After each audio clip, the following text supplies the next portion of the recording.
I attended the wedding of a coworker's junior, expecting joy and celebration, but instead found myself at the receiving end of ridicule.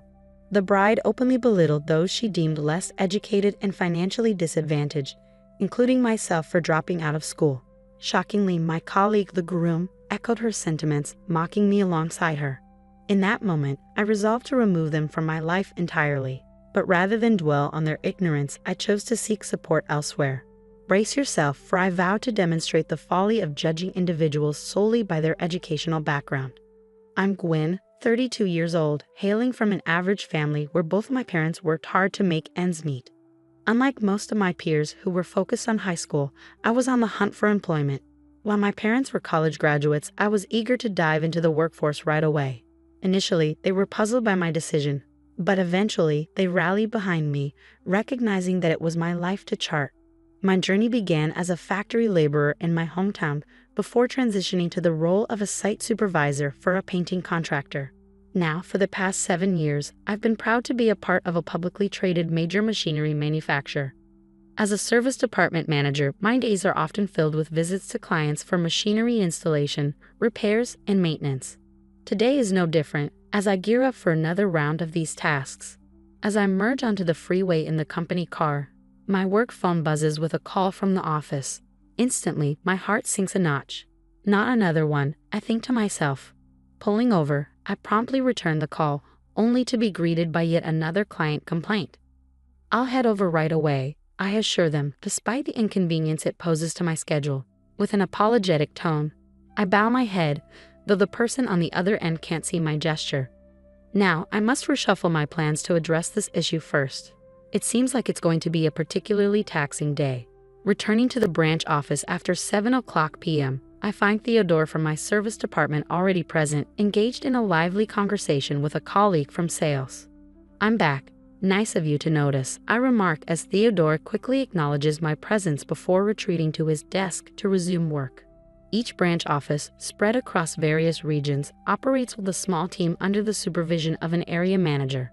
In this particular branch, it's just Theodore, who happens to be 2 years my junior, and myself in the service department. Hey Theodore, can I have a moment of your time? I inquire, sensing a hint of irritation in his response. What's up? He responds curtly. I received a complaint from one of your clients this morning. Normally, I would handle it myself, but we're both scheduled to visit them tomorrow to offer our apologies. Why was the issue left unresolved for 2 days? Both days were booked for me. The CEO over there is always micromanaging. Maybe they should reconsider how they treat their employees. Theodore retorts, sticking to his pattern of offering excuses and pointing fingers at the client.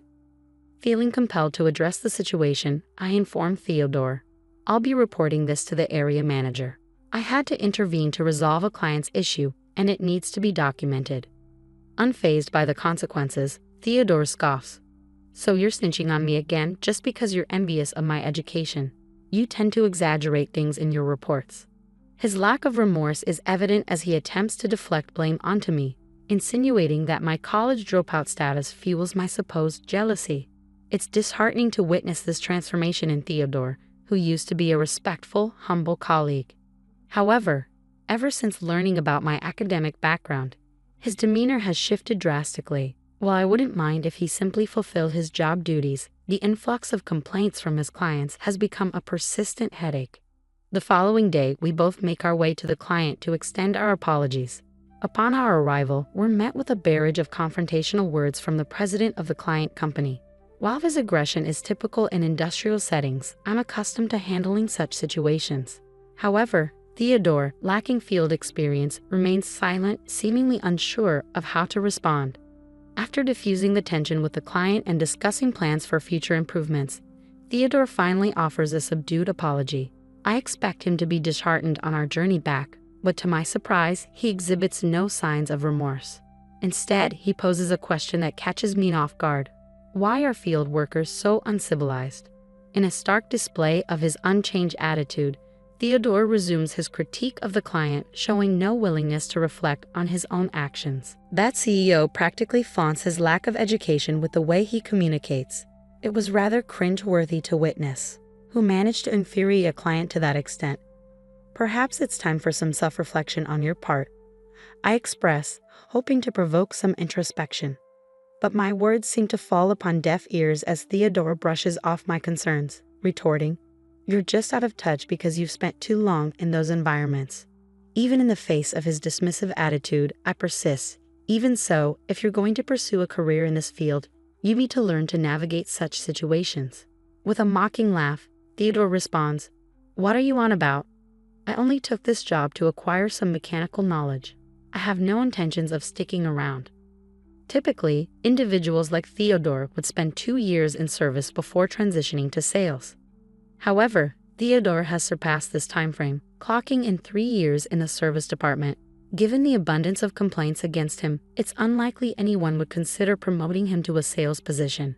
Yet Theodore remains steadfast in his belief that the negative reports stem from my supposed jealousy. If that's truly his perspective, then it becomes even more imperative for him to excel in his service role and demonstrate genuine commitment to the clients. But how can one expect sincerity from someone whose attitude is consistently poor? It's a futile notion. Perhaps I could overlook his behavior if he possessed a similar level of professionalism as myself. However, in light of the circumstances, I find myself unable to engage with Theodore any further. During a business trip tasked with setting up machinery, I encountered unexpected glitches during the test run, necessitating an overnight stay to address the issues.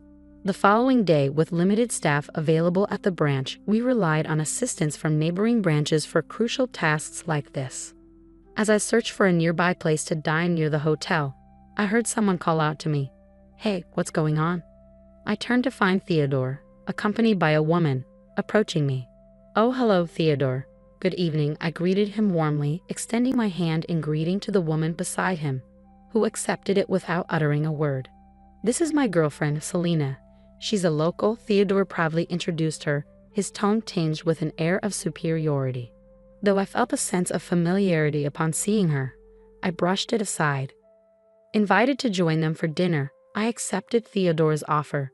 As we placed our orders, Theodore couldn't resist boasting, "In fact, we just got engaged." Selena graduated from the same college as me, and her family holds considerable wealth in the local area. She's definitely on the fast track to success. It became apparent that the reason for the dinner invitation was Theodore's desire to showcase his fiancée. However, Selena's demeanor left much to be desired. She barely acknowledged my presence, avoiding eye contact and offering only intermittent nods to Theodore. As dinner drew to a close, Theodore monopolized the conversation, leaving little room for others to contribute. When he excused himself to visit the restroom, I found myself alone with Selena. Breaking the silence, she spoke with a hint of chilliness in her voice. "I've heard quite a bit about you from Theodore." Her gaze bore into mine, suggesting that Theodore hadn't been singing my praises. "You seem to believe your managerial role is significant just because you've been with the company a bit longer. Could you please refrain from hindering Theodore's career?"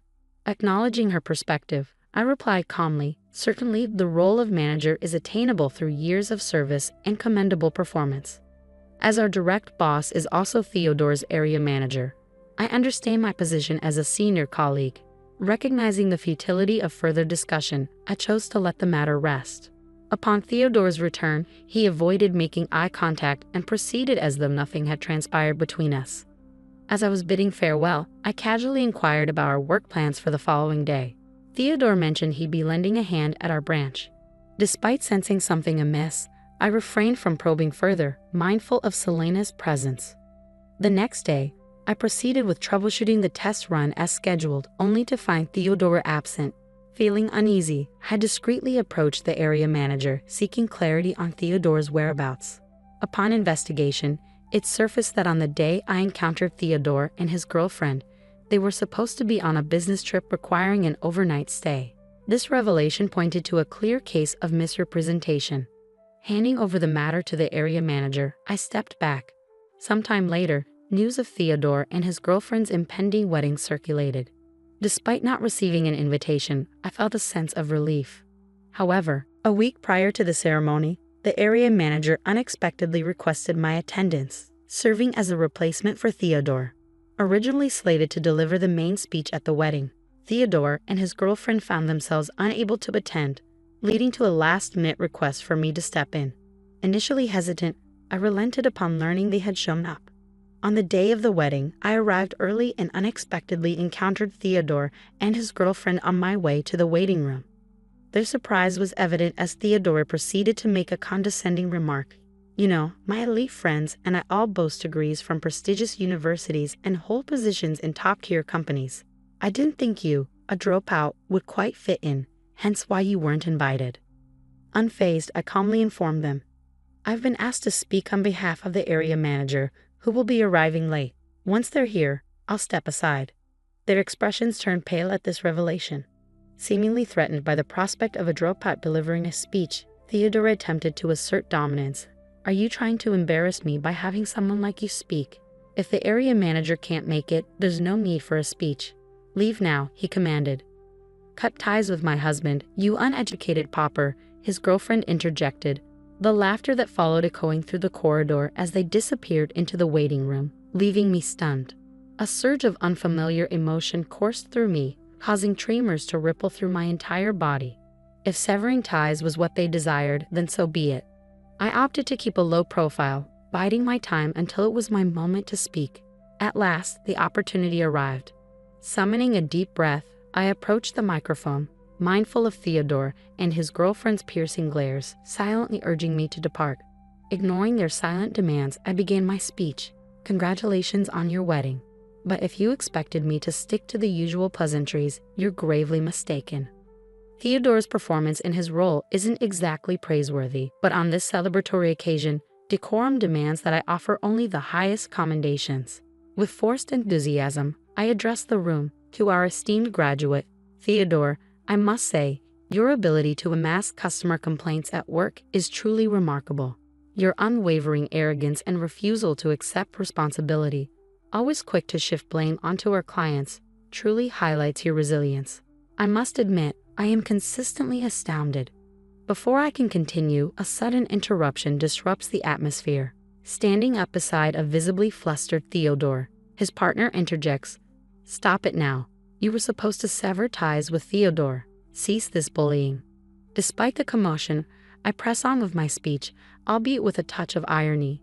Our distinguished graduate, Theodore, certainly knows how to leave an impression. He's been fabricating business trips to spend time with her and fraudulently claiming expenses for it. It's a blatant case of embezzlement, I assert, my tone firm and unwavering. Cut it out, you're fabricating all of this. Theodore's face flushes crimson with anger as he advances towards me. His partner joins in, her voice echoing through the chaos. What evidence do you have for these accusations? Are you out of your mind? As the room spirals into pandemonium, the MC nervously intervenes, urging me to cease. In that moment, just as I ponder whether this is the end of the ordeal, the door bursts open with a resounding bang. The sudden silence that follows is broken only by the entrance of the area manager and the president of the client company. The bride's complexion drains of color as she observes the president making a beeline for the bride and groom's table. So your claim of wanting to leave your job to marry me was all a fabrication, I state, the disappointment evident in my voice. As it turns out, she had been working as a hostess at the club. Her true identity dawns on me as I recall being informed at the club that she was the intended bride. Realizing this, I promptly contacted the area manager to summon the president after discerning her true identity beneath her glamorous facade. I provided you with financial assistance to help you quit your job and settle your debts, and yet you vanish only to plan a marriage with someone else. I continue, addressing her directly in the presence of the composed president. Caught off guard, she is unable to conjure up any excuses in the face of the president's calm demeanor. Even Theodore was unaware of her employment at the hostess club. He strides back to her, his demeanor a mixture of shock and anger. "What's happening here?" he demands. In response, she fires back with venom. "You parade around like you're some elite, but you're nothing but a low-life criminal, worse than even a dropout. That dropout's just envious of me. It's all lies." As the tension escalates, the area manager calmly positions themselves between the two, maintaining a composed stance. "We have concrete evidence of your actions, and we will be reporting them to headquarters. You will be suspended pending further investigation and decision," the area manager announces quietly but firmly. Theodore stands frozen, his complexion drained of color as he comprehends the severity of the situation. The president, addressing her directly, declares, "We will be communicating through legal representatives moving forward." The woman, once defiant, crumbles under the weight of her actions, tears streaming down her cheeks. Recognizing the need to diffuse the tension, the NC sensibly halts the ceremony, instructing the guests to depart. I depart the scene alongside the area manager and the president, the atmosphere heavy with unresolved tension and uncertainty. It's been rumored that Theodore and his partner intended to acquire their marriage certificate post-ceremony, but those plans have been scrapped. Now, both families are embroiled in a bitter dispute, each pointing fingers at the other and squabbling over the wedding expenses. Theodore finds himself dismissed from his position due to misconduct, with efforts underway to ascertain the precise extent of his embezzlement for restitution purposes. However, it's worth noting that the area manager has also faced consequences, receiving a pay cut for perceived shortcomings in supervising their subordinates.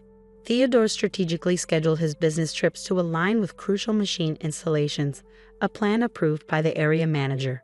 Meanwhile, the woman finds herself entangled in fraud charges stemming from her fraudulent marriage, a legal battle likely to consume her attention for the foreseeable future.